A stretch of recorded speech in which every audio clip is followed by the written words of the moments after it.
राष्ट्रवाद हे प्रकरण पाहत आहोत। याआधी आपण स्वामी विवेकानंद यांचा राष्ट्रवाद पाहिला।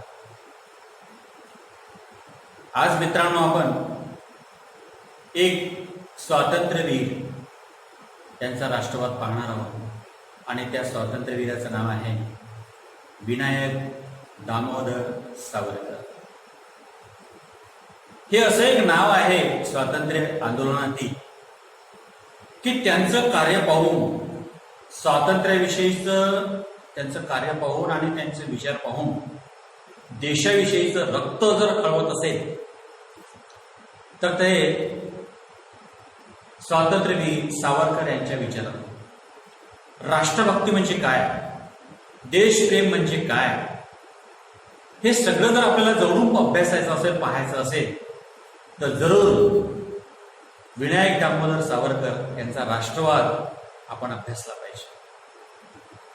भारतीय स्वातंत्र्य आंदोलनातील एक अजोड व श्रेष्ठ व्यक्तिमत्व म्हणजे वि. दा. सावरकर।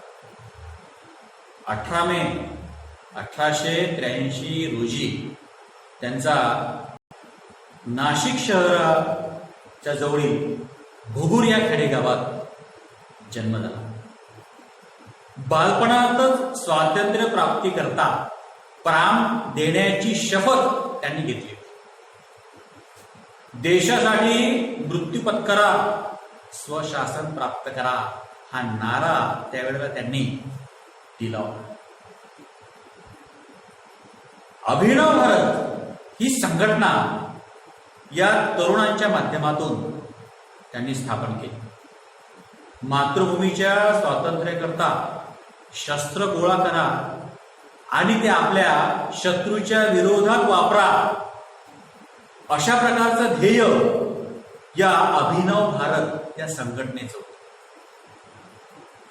म्हणून 1905 मध्ये विदेशी वस्तूंची किंवा कपड्यांची जी होळी केल्या गेली ती सर्वात प्रथम होळी हे विनायक दामोदर सावरकर यांनी केली। तेव्हा टिळकांचं स्वातंत्र्याच्या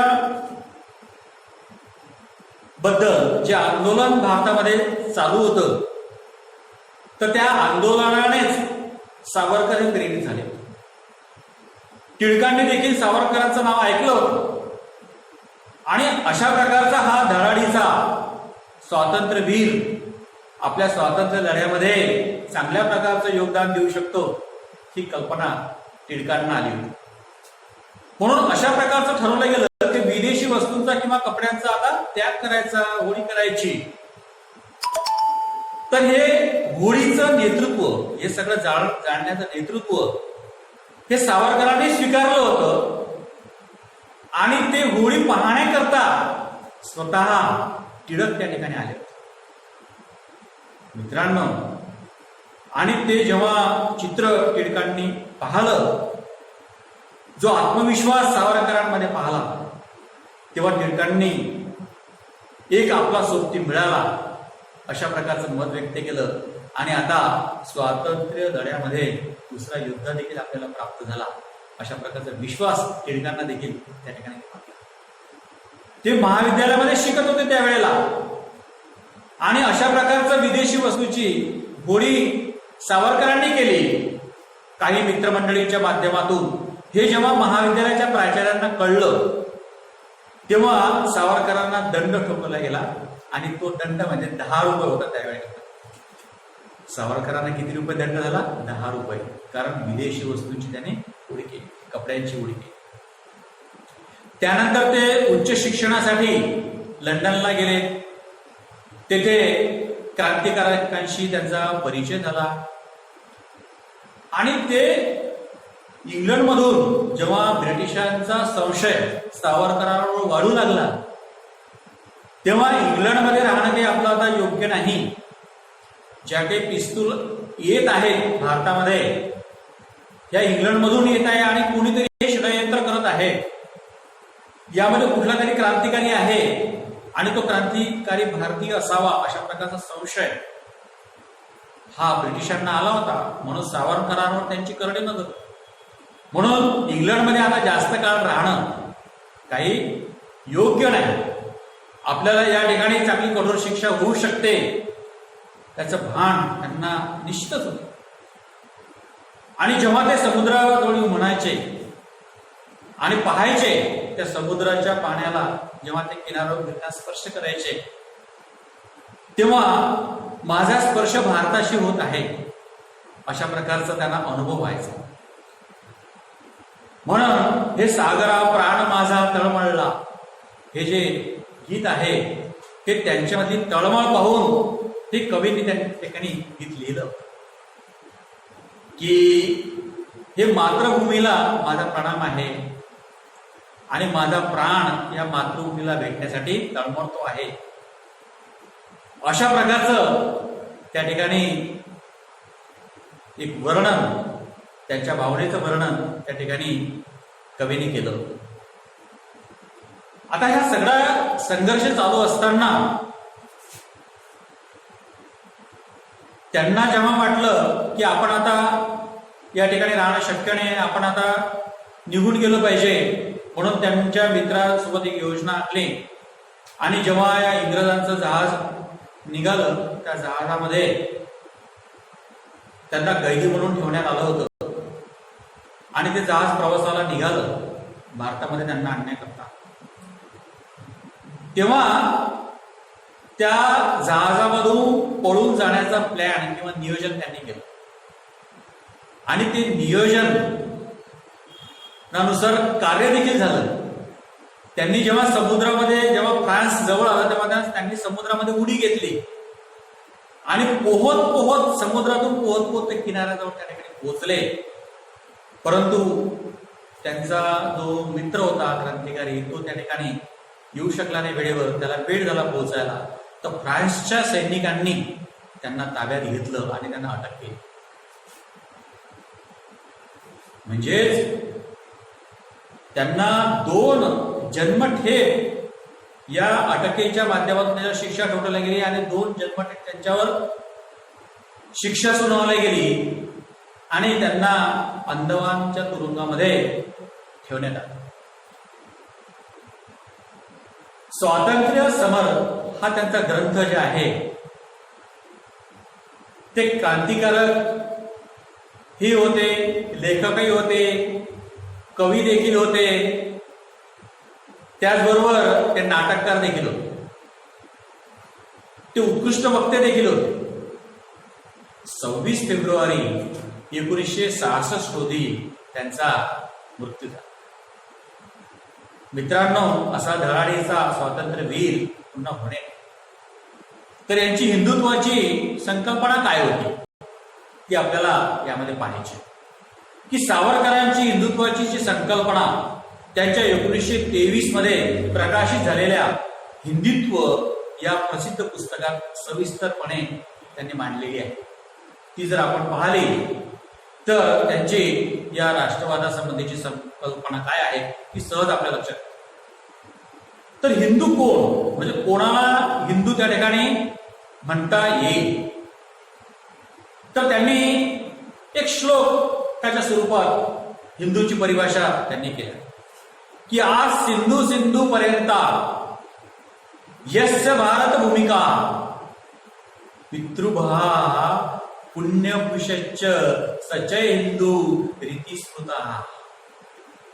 म्हणजेच याचा अर्थ असा आहे की सिंधू नदीपासून साता समुद्रा पावतो पसरलेला भारत वर्षास जो आपली मातृभूमी मानतो, पूर्वजांची भूमी ज्यांची आहे, त्यांची पुण्यभूमी तो व्यक्ती समजतो, तो म्हणजे हिंदू होय.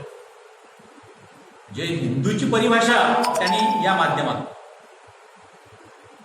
तर हिंदुत्वाची लक्षणं कोणती, तर पहिलं लक्षण म्हणजे कुठलं की सिंधू नदी ते ब्रह्मपुत्रा नदी आणि हिमालय ते कन्याकुमारी पर्यंत प्रदेश एक आहे व त्यावर जो प्रेम करतो तो हिंदू आहे. वैदिक काळापासून हिंदुस्थानामध्ये राहणाऱ्या ज्या जाती जमातीच्या वंशाच्या ज्या काही या ठिकाणी वस्ती आहेत किंवा लोक आहेत ते हिंदू आहेत. तो व्यक्ती धर्म व त्या धर्मातील पावित्र्य स्थान त्या व्यक्तीचे जे धर्माचं पावित्र्य स्थान आहे ते हिंदुस्थानातच असावे, तो हिंदू आहे. हिंदू संस्कृतीविषयी त्याला प्रेम, आदर आणि अभिमान आहे, तो म्हणजे हिंदू आहे.